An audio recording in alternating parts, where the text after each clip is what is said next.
Perkenalkan, nama saya Filda Desmawati Stanggang dengan NIM C0C01923. Di sini saya akan menjelaskan tentang aspek fiskal dari aset lancar berupa piutang usaha dan persediaan. Konsep pajak PPN yang timbul dari piutang. Piutang. Piutang ialah hak perusahaan kepada pihak lain yang akan diterima dalam bentuk utang. Biasanya digolongkan ke dalam kelompok usaha dan piutang di luar usaha. Untuk keperluan fiskal, sebaiknya sistem akuntansi dapat menyajikan saldo piutang kepada pihak yang ada dalam hubungan istimewa.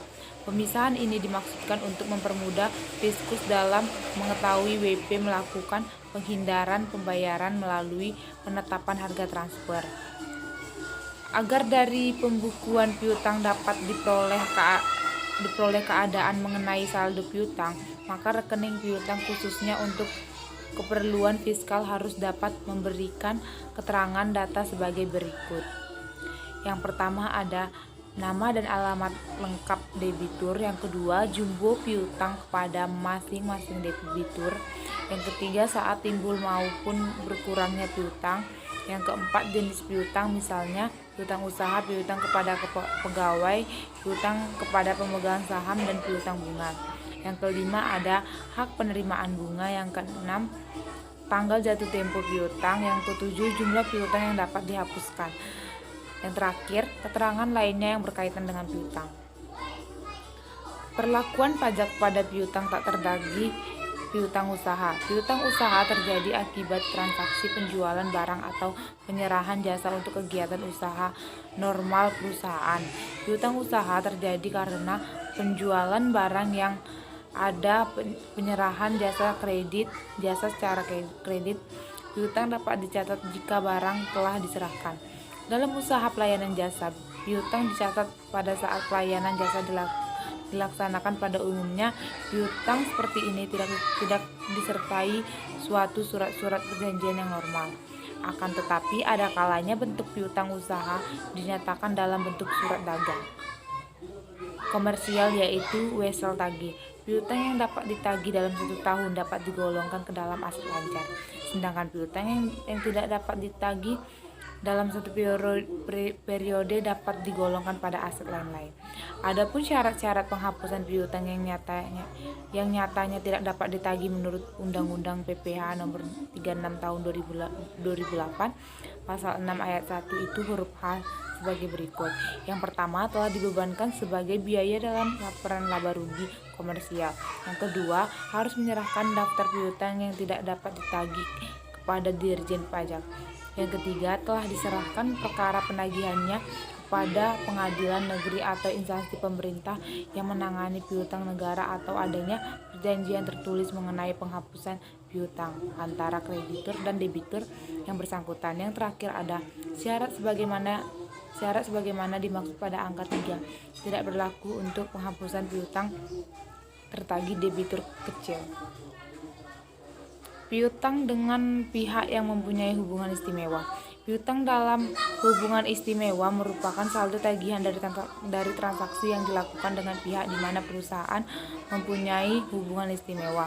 Hubungan istimewa dapat merupakan memiliki piutang dalam hubungan istimewa dapat ditimbul karena terjadinya transaksi seperti penjualan atau pengalihan barang atau jasa sewa. Penjaminan dan penyelesaian oleh perusahaan atas nama pihak yang mempunyai hubungan istimewa.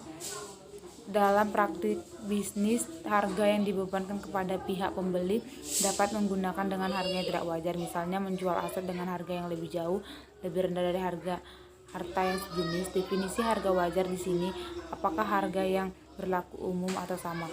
Apabila transaksi tersebut dilakukan dengan pihak lain yang tidak mempunyai hubungan istimewa.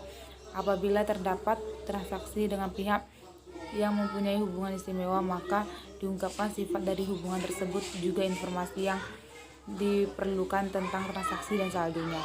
Untuk memahami dampak potensial hubungan tersebut, terdapat laporan keuangan. Pengungkapan tersebut harus meliputi: yang pertama ada jumlah transaksi, yang kedua ada jumlah saldo, yang ketiga ada penyisihan kerugian piutang tidak tertagih terkait dengan jumlah saldo piutang, yang terakhir ada beban yang diakui dalam periode yang berkaitan dengan piutang ragu-ragu dan jatuh tempo dari pihak-pihak yang mempunyai hubungan istimewa. Menurut Undang-Undang Nomor 36 Tahun 2008 Pasal 18 Ayat 4, hubungan istimewa terjadi apabila yang pertama, kepemilikan atau penyertaan modal. Yang kedua, adanya penguasaan melalui manajemen atau penggunaan teknologi. Yang ketiga, adanya hubungan keluarga. Perlakuan pajak pada persediaan. Dalam SAK ETAP yang diatur oleh IAI, persediaan adalah aset untuk dijual dalam kegiatan usaha normal dalam proses produksi untuk kemudian dijual atau dalam bentuk bahan perlengkapan untuk digunakan dalam proses produksi atau pembelian kerja. Dari pengertian di atas dapat dikatakan bahwa persediaan merupakan aset yang dimiliki untuk dijual dalam kegiatan usaha normal dalam perusahaan dagang maupun dalam perusahaan manufaktur yang membutuhkan proses produksi. Menurut Wild dan Kwok, biasanya biaya angkut dibagi menjadi dua, yaitu yang pertama ada FOB destination, di mana biaya angkut dibayar oleh penjual dan kepemilikan barang dagang berpindah pada saat barang telah sampai di gudang pembeli. Yang kedua ada FOB shipping point, biaya angkut dibayar oleh pembeli dan kepemilikan barang dagang berpindah pada saat barang sampai di pelabuhan atau barang sampai di perusahaan pengangkut. Biaya angkut yang dibayar oleh pembeli akan menambah HPP yang dibeli, sedangkan angkut yang dibayar oleh penjual akan dicatat dalam beban operasional. Pada laporan laba rugi, apabila pembeli merasa tidak puas dengan keadaan barang dagangan yang dibelinya karena barang tersebut rusak atau cacat atau tidak sesuai dengan pesanan, sehingga pembeli mengembalikan barang tersebut, maka hal ini akan dicatat oleh pesanan sehingga pembeli mengembalikan barang tersebut, maka hal ini dicatat akan akun retur pembelian.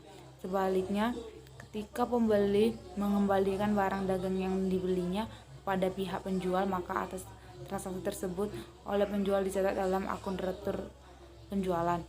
Sistem pencatatan persediaan. Menurut Wegen, Kimmel, dan Kiyosho, ada dua sistem yang dikenal dalam pencatatan persediaan, yaitu sistem periodik dan sistem perpetual. Sistem penilaian persediaan. Menurut Wild dan Kwok, penilaian persediaan barang dagang dibagi atas specific identification method. Yang kedua ada cost flow method, first in first out, dan average cost. Yang terakhir ada estimasi persediaan, gross profit method, dan retail inventory method.